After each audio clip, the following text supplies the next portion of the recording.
ఈ రోజున సిరిసిల్ల పట్టణానికి సంబంధించినటువంటి కాంగ్రెస్ పార్టీ నాయకులు మా బీఆర్ఎస్ పార్టీ శాసనసభ్యులైనటువంటి కేటీ రామారావు గారి పైన వారి యొక్క పనులు చేసిన పనులపైన భారీగా విమర్శించడం జరిగింది.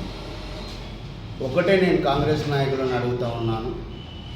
తెలంగాణ ప్రభుత్వం ఏర్పడిన ఈ 9 సంవత్సరాల కాలంలో ఆనాటి సిరిసిల్ల ఎలా ఉండే, 9 సంవత్సరాల తర్వాత సిరిసిల్ల ఎలా మారింది?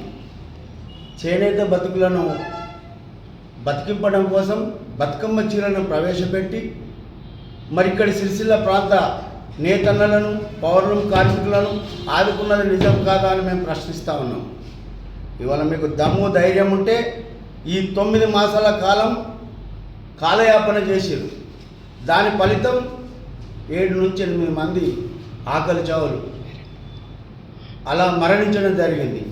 తద్వారా ఆ పథకం ప్రవేశపెడతాం, నేతన్నలకు ఇది చేస్తామని మభ్యపెడుతూ ఈ 9 నెలలు కాలం గడిపి నిన్న మళ్ళీ కొత్త స్కీమ్ ప్రవేశపెట్టి మేము మహిళలకు 2 చీరలు ఇస్తాం అంటే మిగతాళ్ళకి ఇయ్యారా?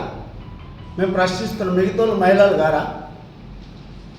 60 లక్షల చిల్లర మందే మహిళలు కానీ మిగతా మహిళలు కాదా? వాళ్ళకి ఎందుకు ఏదో లబ్ధి ఎందుకు పొందదు మీ ప్రభుత్వం నుండి? మా ప్రభుత్వం ఉన్నప్పుడు 300 కోట్లు ఇచ్చింది.